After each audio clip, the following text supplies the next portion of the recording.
नमस्कार दोस्तों, स्वागत है आपका इस सीरीज़ में जिसको हम कहते हैं what I learned about investing from Darwin.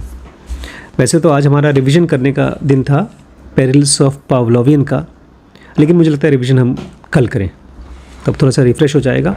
आज चैप्टर 5 स्टार्ट करते हैं जिसका नाम है Darwin at my DCF। Darwin ने मेरा DCF खा लिया।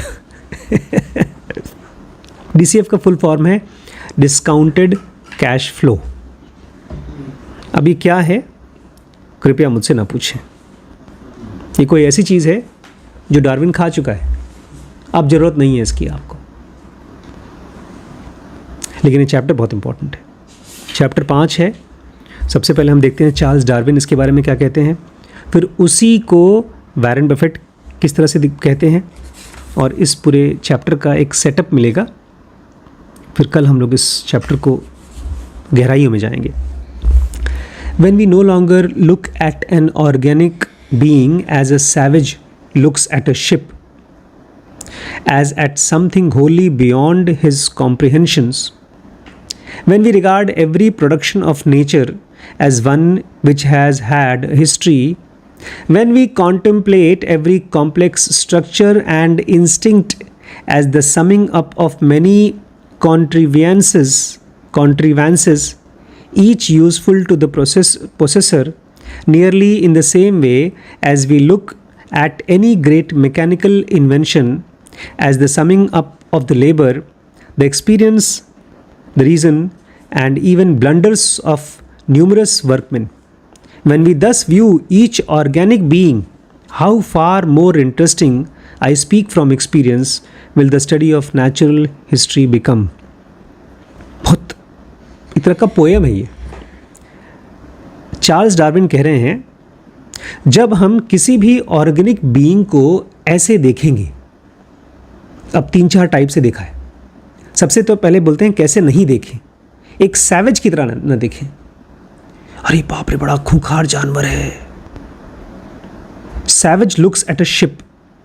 कोई शिप, कोई आदमी डकैत वगैरह जैसे होते हैं, जब वो शिप देखते हैं तो उनको लगता है समुद्री डाकू होते थे, तो उनको लगता है क्या क्या लूट लें यहाँ। ऐसे ना देखें आप किसी भी जीव जंतु को, ऐसे ना देखें कि आप उसको लूटना है, उसमें से लूटने डर गए। हाँ, एक चीज़ और है, बियॉन्ड हिज कॉम्प्रिहेंशन। जैसे आप अगर एक बड़ी सी शिप को देखें तो बोलेंगे यार कैसे बना है बे, हमारे मन हम तो नहीं समझ सकते। जैसे बेचारी हमारी बिटिया कहती है मेडिकल की चीज़ तो मेरे मन हम तो हमारे समझ नहीं सकते। तो ये आप एक ख़ास तरीके से जैसे नहीं देखना चाहिए वैसे देख रहे हैं। देखिए इतनी अच्छी अच्छी किताबें हमारे यहाँ, ढेर सारी अच्छी अच्छी किताबें हैं, लेकिन कोई बेचारा जो पढ़ाई से बीमार होगा, मतलब जिसको पढ़ाई पसंद नहीं होगी, बोलेगा बाप रे बाप इतनी मोटी मोटी किताब हमसे नहीं झेला जाएगा।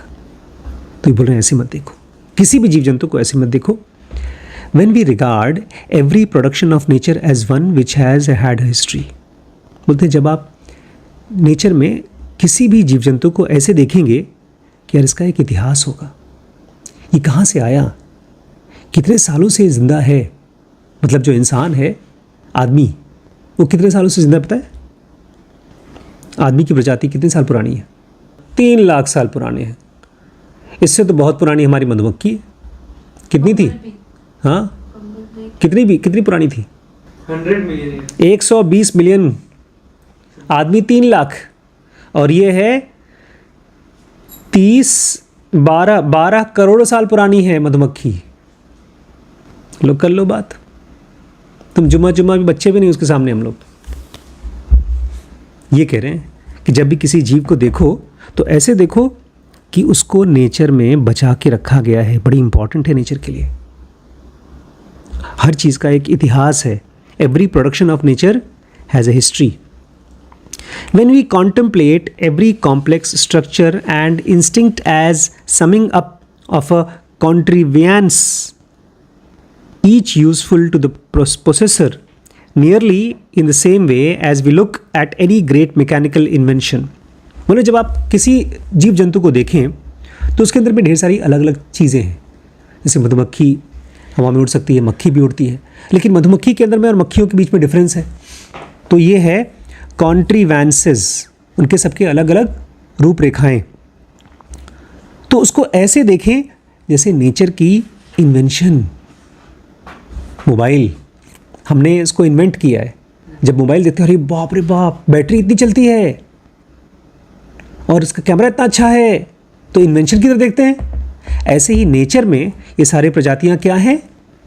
इन्वेंशन है, नेचर की खोज है। जब आप ऐसे देखेंगे, summing up of labour, the experience, the reason and even blunder of numerous workmen. इसको ऐसे देखिए कि इसमें नेचर ने बड़ा काम किया है, लेबर किया है, उसमें नेचर का बड़ा एक्सपीरियंस लगा है, उसमें तर्क लगा है, और यहाँ तक कि ब्लंडर्स भी किया है नेचर ने, गलतियाँ भी की होंगी। When we thus view each organic being, जब हम हर एक प्रजाति को इस तरह से देखते हैं, how far more interesting, तब ये ज़्यादा इंटरेस्टिंग हो जाता है। I speak from experience, author कह रहे हैं मैं आपको अनुभव से बता रहा हूँ। Will the study of natural history become, तब आपके लिए इतिहास को पढ़ना, नेचर के इतिहास को पढ़ना, जीव जंतुओं को पढ़ना बोरिंग नहीं लगेगा, बड़ा इंटरेस्टिंग लगेगा। अच्छा, अब इसी बात को बिजनेस में वॉरेन बफेट कैसे कहते हैं? We prefer demonstrated consistent earning power. बस एक ही line. Future projections are of little interest to us nor are turnaround situations. जब भी हम किसी बिजनेस को देखते हैं तो हम उसको देखते हैं कंसिस्टेंट अर्निंग पावर, कि पहले से लेकर के अभी तक उसने कितना कमाया है। बस अगर कोई हमसे कहता है अरे अभी बहुत कमाएगा, हमको उससे कोई मतलब नहीं। ऊपर भी प्रजातियों को कैसे पढ़ने के लिए कह रहे हैं? उसका इतिहास था। इंसान 3 लाख साल पुराना है, मधुमक्खी 120 मिलियन साल पुरानी है। इतिहास देखो कि यार नेचर ने एक ऐसी चीज़ बनाई है जो 120 लाख साल से ज़िंदा है। हम लोग गाड़ियाँ देखते हैं, कार, हमारी एस्टीम कार थी, उसको ख़रीदा गया था 2003 में शायद ख़रीदा गया था, और उसको मैंने बेचा है, स्क्रैप किया है 2014-15 नहीं शायद 20-20 में। 3 से 20 कितना साल? 17 साल, बस 17 साल। इतनी लोहा लक्कड़ लगा करके, खूब स्क्रू लगा करके, इंजन लगा करके गाड़ी कितने साल चली? 17 साल। और जो नेचर ने मधुमक्खी बनाई है वो कितने साल से चल रही है? 120 मिलियन ईयर्स।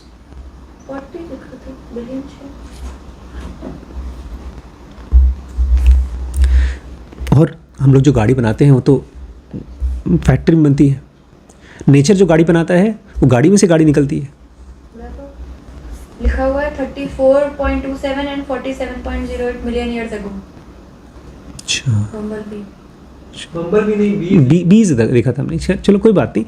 बेसिकली आदमी से बहुत पुराना है, और आदमी फैक्ट्री में नहीं बनते, या कोई भी जानवर फैक्ट्री में नहीं बनता। ऐसा हिसाब बनाया है कि एक जीव में से दूसरा जीव निकलता है, तो उसमें अगर नेचर को कोई लगता है कि जीव नहीं चाहिए तो उसको डिलीट कर देता है, लेकिन उसके पीछे एक इतिहास है।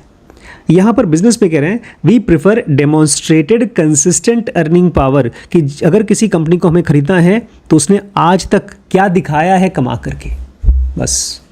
Future projections are of little interest to us, भविष्य में वो क्या कमाएगा हमारा उसमें बिल्कुल इंटरेस्ट नहीं है। या तो कोई कहता है अरे ये टर्न अराउंड सिचुएशन है, देखना ये बहुत आगे जाएगा, उसमें हमारा कोई इंटरेस्ट नहीं है।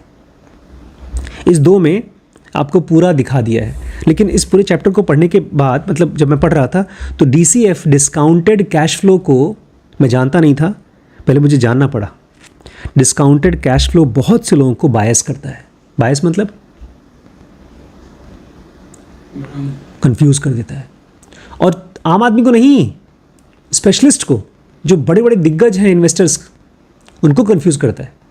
वो लोग DCF को पढ़ करके कि इस कंपनी का DCF क्या है वो शेयर्स खरीदते हैं।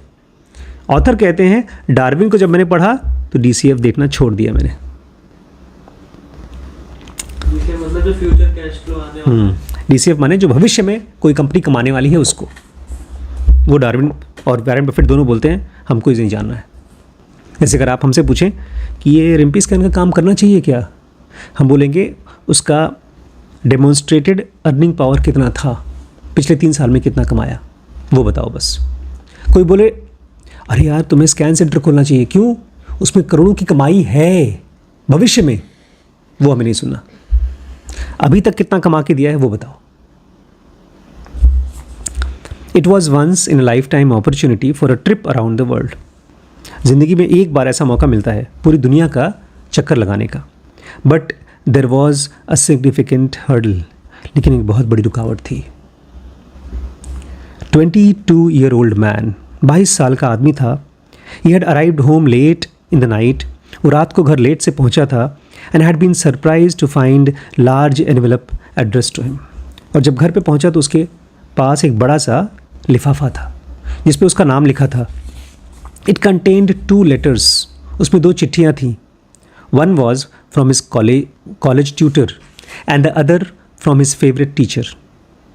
एक तो उसके कॉलेज के ट्यूटर थे और दूसरे उसके फेवरेट टीचर थे रेवरेंड जॉन स्टीवन हैंसलो। जो उनके फेवरेट टीचर थे, पसंद वाले टीचर थे, उनका नाम था reverend John Steven Henslow. The first informed him that the 2-year voyage around the world would start in a month. जो पहली चिट्ठी थी उसमें लिखा था सब कुछ छोड़ छाड़ के चले आओ, पूरी दुनिया का ट्रिप लगाएंगे, 2 साल का ट्रिप होगा, 1 महीने के अंदर तुम्हें तैयार होकर मेरे साथ चलना है। And the second tried to persuade him to accept the offer. और दूसरी चिट्ठी में उसने लिखा था कि क्यों उसको ये ऑफर लेना चाहिए था। समझ में आया? ठीक है। The cost of the trip, Darwin की कहानी चल रही है। डार्विन 22 साल का है, उसको बेचारे को एक ऑफर आया कि 2 साल का वर्ल्ड ट्रिप लेना है। The cost of the trip was not an issue for the young man's wealthy father Robert. ये जो 2 साल का ट्रिप लेना था ये इसके लिए बहुत महंगी चीज़ नहीं थी, क्योंकि उसके पिता बहुत अमीर आदमी थे, रॉबर्ट नाम था उनका। The problem was that the young man had already changed his profession twice and showed no sign of settling down. दिक्कत ये थी कि ये यंग लड़का 22 साल में 2 नौकरियां छोड़ चुका है। एक बार कुछ और बनना था, वो छोड़ दिया, अब उसको छोड़कर कुछ और किया, उसको छोड़ दिया, 2 बार तो अपना करियर छोड़ चुका है। ये कहीं किसी एक करियर में सेटल ही नहीं हो रहा है। He knew that his father was frustrated with him. उसको पता था कि उसके पिता क्या हैं, उससे फ्रस्ट्रेटेड हैं, परेशान हैं।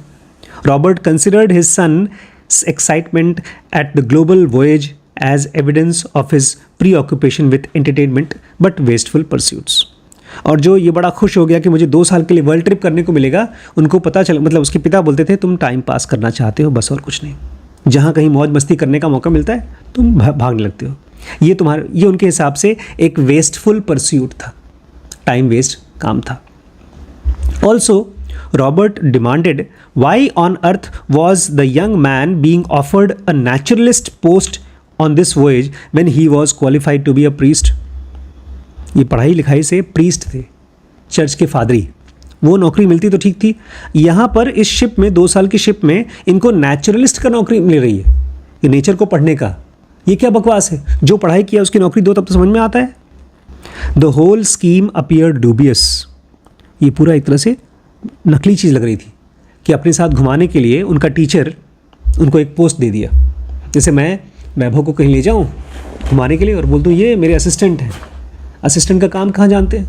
या मैं बोल दूँ ये डॉक्टर हैं, तो फर्जी बात हो गई। ऐसा एक तरह से फर्जी तरीके क्रिएट करके उसका टीचर इनको अपने साथ ले जा रहा है 2 साल के ट्रिप पे।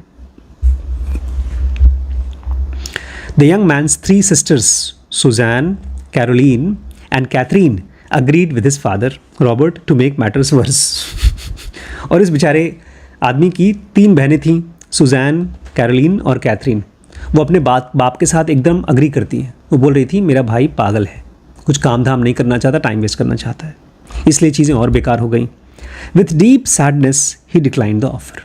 बेचारा बहुत दुखी होकर के अब उस ऑफर को छोड़ दिया। The next day he carried a sealed letter from Robert to his uncle Jos. लेकिन अगले दिन उसके पिता ने, रॉबर्ट ने एक चिट्ठी लिख करके उसको दिया अंकल को देने के लिए, जॉस अंकल को देने के लिए। मतलब बाप ने उस बेटे को चिट्ठी दी कि जाओ जॉस को दो, चाचा को दो। Jos was a close friend and confident of Robert. Jos के ऊपर उसके पिता को, रॉबर्ट को बहुत भरोसा था, उनका दोस्त था।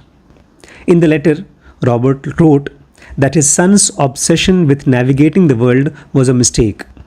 और उस चिट्ठी में उन्होंने लिखा कि मेरा बेटा ये जो घूमना चाहता है दुनिया में, ये एक बहुत बड़ी गलती है। But added if you think differently from me I wish him to follow your advice. बहुत अलग टाइप का बाप होगा, कुछ हद तक मेरे पापा की तरह। जब मैं चोरी कर करके किताबें ले आता था तो पापा मारते नहीं थे, खाली डांटते थे। तो ये कह रहे हैं मेरे हिसाब से तो टाइम वेस्ट कर रहा है अगर दुनिया घूमेगा, लेकिन अगर तुम्हें लगता है कि उसको दुनिया घूमना चाहिए तो भेज दो। Fortunately for the young man, Jos disagreed with Robert and wholeheartedly supported the voyage. किस्मत से जॉस ने रॉबर्ट को मना कर दिया, मतलब उसने कहा नहीं इसको जाना चाहिए, और वो चला गया। In his letter back to Robert, Joss argued that the trip would build the young man's character. उस चिट्ठी में जॉस ने लिखा रॉबर्ट को, उसके बाप को, कि इस ट्रिप में इस आदमी का कैरेक्टर डेवलप होगा, far from being a waste. इसलिए ये 2 साल का टाइम वेस्ट नहीं है। It would do him a lot of good, इससे उसको बहुत फ़ायदा होगा। Joss's clinching argument was that the young man would be better prepared for church because, after all, natural history is very suitable to the clergyman. और उसने कहा एक चीज़ और है, अगर 2 साल तक नेचर को समझेगा तो भगवान की चीज़ों को समझ रहा है, तो उससे चर्च के लिए और अच्छे से तैयार हो जाएगा ये। Robert gave his permission. तो पिता ने कहा ठीक है भाई, जाओ 2 साल अय्याशी करके आओ, शिप पर पूरी दुनिया का टूर करके आओ। दिसंबर 27, 1831, अ ब्यूटिफुल सनी मॉर्निंग। सुबह बड़ी खूबसूरत दिन थी।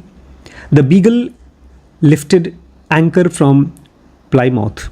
वो जो बड़ी शिप थी उसका नाम था बीगल, वो प्लाईमाउथ से चली। Charles Darwin's global circumnavigation would take him to Brazil, Argentina, Uruguay, Chile, Peru, New Zealand, Australia, Mauritius, Madagascar, South Africa, Galapagos island. Beagle's voyage was would last 5 years। ये trip जो 2 साल का चला था, असल में 2 साल का नहीं था। ये सब जगहों पे गया था, न्यूजीलैंड, अर्जेंटीना, ब्राज़ील और पता नहीं कहाँ कहाँ। ये ट्रिप चला 5 साल के लिए। It would change the young man, इससे ये जो आदमी था बदल जाएगा। इट वुड चेंज साइंस, इससे खाली ये आदमी नहीं बदलेगा, इससे पूरा विज्ञान बदल देगा, पूरा विज्ञान बदल जाएगा।